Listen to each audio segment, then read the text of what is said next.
we've got some fabulous kits. Hi, I'm Cadence Kidwell, proprietress at Fuzzy Goat in downtown Thomasville, Georgia, and we can feel just the nip of the air in there. It's really lovely. We are pretending it is full-on fall, even if a hurricane might be coming our way.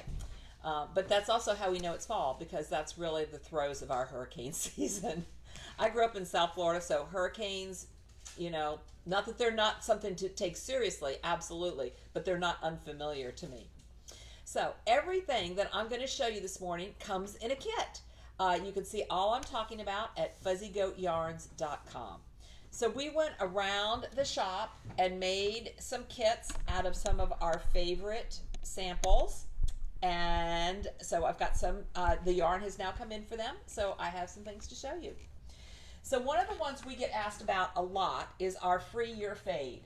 Susan knit this for us, and she knit it for us several years ago, and we still display it because it's a great sample of way to use 3-color yarns, but those yarns aren't being made anymore. So we, for all the ones I'm going to show you today, we checked in with our friends at Emma's Yarns and made a kit that really is very similar. Let's see if I can hold this at the same time to our free year fade over here. So this is called our Emma's Yarns free year fade kit, and it's 3 skeins of their practically perfect sock, these 3 colors.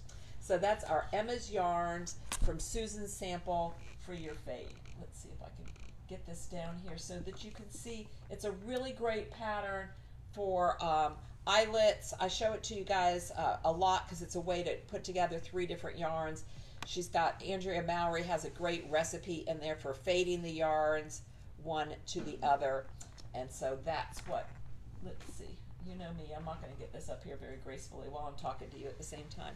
But these 3 will do something very similar. So we were really excited about that. So that's Emma's Yarns free year fade kit.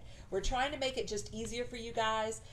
We know sometimes lately meaning the last few years, life just gets a little overwhelming and you just want it all in the same thing. We can help you out with needles too. Susan also knit the Stillness Shawl. This is our most requested combo right here. So this is Helen Stewart's pattern, Stillness, and we have Emma's Yarns. She knitted in Emma's Yarns. These are the yarns. So we have these 3 in Emma's Yarns Stillness Shawl kit. Sometimes we have 1, sometimes we have 2, and we special order the 3rd, and you guys are still waiting on it. Well, right now we've put them all together so you can get them all together all at once, and it's called the Emma's Yarns Stillness Shawl. If you're in a hurry before I get to go put the links up, if you go to our homepage, fuzzygoatyarns.com, and we have one of the things on our homepage is a square for our project kits. All of these are in project kits and kind of up close to the top there, because I know it's going to talk about them this morning. So this is our second kit that we put together from Emma's Yarns and Susan's sample. And the third one here is the Elah shawl. We get asked about this one a lot too. This one is very easy and fun to do. It's got eyelets and a picot bind off here, and a lot of fun to do. Susan did that with a pooling yarn, so you can see where we get big sections of where the color kind of piles up a little bit. And so when we saw Emma's Everglades, we think that will do a very similar effect. So really any yarn that has like a really saturated section at one point of the skein will do something similar to the Elah shawl. So this will be similar but different colors, you know, a little brighter. Everglades, again, being a born and bred Floridian, Everglades is dear to my heart, so I love that they named that color. So this is the Emma's Yarns Kit Elah shawl, and it takes 2 skeins of the same color. But you can also choose anything you like. It's a great pattern, but you can find the link there, and you can use fingering yarn and mix 2 colors, 3 colors together, and so forth. But we went around the shop. We've been going around looking at ones, samples that you ask about all the time that we might put kits together for. we just got a restock of our Aspen slouch hat. You can make 2 hats. This super cute hat, you can make 2 hats from these. So one hat would have a blue edge, and the next hat would have the gray edge, is how you can make 2 hats from this Woolstok tweedy yarn. Isn't that fun? I love that. So that's a kit that we got in too. Okay, honestly, what I'm going to show you now is not a kit, but super easy to choose. So I misled you just a little bit. We had a snood, the Trimont snood. We had this knit up previously by Elaine, and this is still a little damp because she brought it in yesterday and I blocked it. So let me put this on. I love this pattern, but the yarn, we didn't have the yarn anymore. They weren't sending it to shops. So we had Elaine reknit it in Woolstok, which is exactly what the pattern originally called for. And this is a great pattern because you can put it over your head when you get chilly, but you can also wear it over your shoulders as a cowl, or you can smush it up like this. And this, the pattern called for 4 skeins of Woolstok, but Elaine didn't even finish her 3rd skein. So you could do this in 3. So look at these colors here. So this is the original color here, and this one is called Golden Meadow. And these are only $11. So you can make this whole piece here for $33. I love Woolstok. I'm knitting on it myself, and I'll show you in just a moment. But look at all these great colors. I don't even know how you would choose. A lot of people who knit the Trimont snood knit it over and over again in just different colors. And so we're really tickled now to actually have knit it in the yarn that the pattern originally called for. And this is the color that is in the photograph of the pattern also. Not that I necessarily do that when choosing ones, but you know I love this color, so it was an easy thing to choose.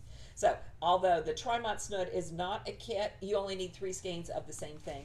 And I don't know, maybe we'll make it a kit, but it seems kind of easy to figure that out. This blocked out really well, and it's just got this little bit of seed stitch panel in there. And Elaine even went down a needle size, and Elaine is often has a tighter gauge than maybe some other knitters, and it was still, she still went down a needle gauge. And when we blocked it out, we just love it. It's very fluid. It's just nice and scrunchy. And when I show you this yarn, you might think, oh, that's really pretty, but it looks like it might be a little itchy. This is the same yarn that I have made sweaters out of in the Woolstok Light that's fingering, and it is really not. It has passed the what we call the Mr. Fuzzy Goat itch test, where he puts a skein of yarn in his neck and walks around like that for a while to see if he would like it. And then it even softens up and just really blooms. When it's a worsted weight, Linda. It really blooms when you block it. I am wearing the Kilim shawl. So this is a kit. I love this. I love it. I love it. Look at this. Look how fabulous this is. This is from Earth Yarns. It's fingering. It really does look like a Kilim rug. I had the good fortune of going to Turkey, gosh, I don't know, 10, 15 years ago, and this really does remind me of the rugs there. And we have put this together in a kit. It has a herringbone stitch, which is what these are. It has a linen stitch in here, and then you put it all together. You put those pieces together with this trim. Oh, I just love it. You may see me wearing this a lot. Look at the colors in this. You use the self-striping yarn, so it's a great way to show you how that striping yarn works out and everything. Just exquisite. Oh, so in love with that. And continuing with that color theme, as well as my shirt, I'll show you my my Elah cardigan.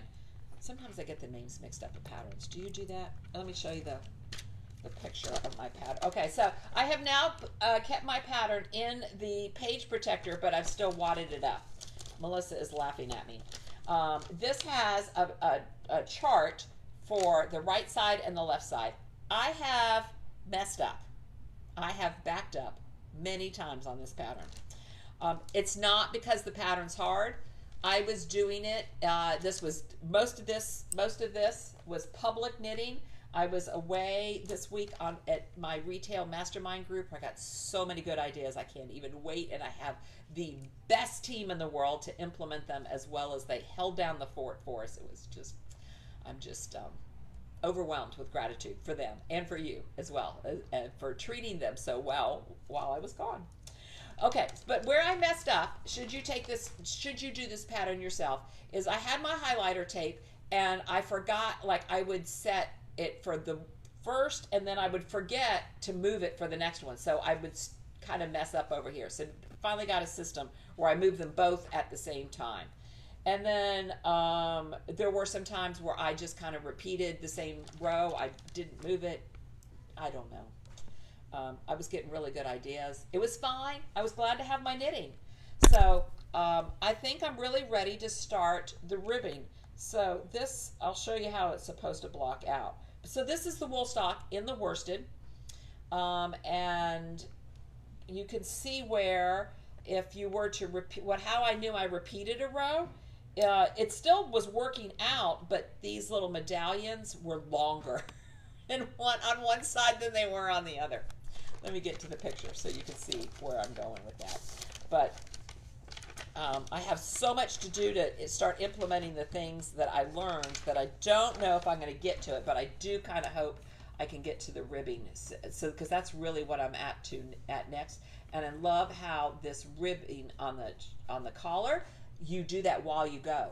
So, and since it's a drop sleeve, I don't think I'm going to do my sleeves quite that long. You know, my sleeves won't take that long, and it's a worsted, so it's going really fast. I mean, I've only been working on this a couple weeks, so I can't wait to see how it blocks out.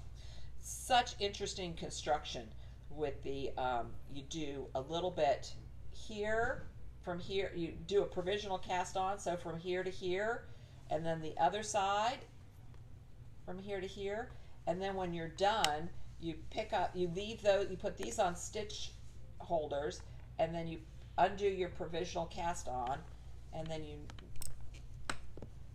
knit across the back until you get down to the armhole, and then you go around. So it's completely different than separating for sleeves. Oh, I've talked about the way I like to do a provisional cast on. Maybe I should try a different way. Is I like to do the crochet, and then I knit into the bumps. Every time I've got to pick it out a little bit. It does not always unzip really super well for me, which is maybe why I need to try another way, but it's not so bad. So I just say that as to let you know that if you ever do a provisional cast on and it's still a little bit like, why isn't this perfect when I undo it? Well, you know, it's not perfect for me either, and it gets the job done, and I'm only mentioning it now so that I can tell you that it's okay when it doesn't turn out perfectly. But I think this is going to be great, and given it's very lofty and lightweight, even though it's a worsted wool, I think I'm going to get a lot of use out of that, throwing it on when it's a little chilly and not having to wear a coat. Not that I wear a coat a lot here in the South. So those are all our kits. We're super excited to have the yarns for this and something similar like this, and to have our new Trimont snood ready to go. Thank you, Elaine.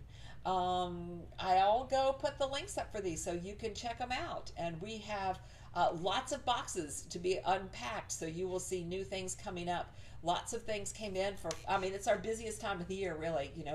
And it's full speed ahead now. One of the things that I learned at our retail retreat is that people might be ready to shop for the holidays sooner than later, which was music to Madeline's ears. She cannot wait to set the Christmas stuff up. And we actually have some really cute stuff that I've bought, some ornaments and some garlands and things like that. But now the big question is, when might we start playing Christmas music in the store? We might have a day or two where we start doing that. Because it's fun, it's festive, it gives us something to look forward to, right? And we all need something to look forward to. I'm going to go put the links up there. That's what I'm looking forward to doing, and I'm looking forward to serving you today. Melissa's alongside me, and the two of us cannot wait to help you with whatever your projects and your knitting and your crochet bring you. Have a great Saturday.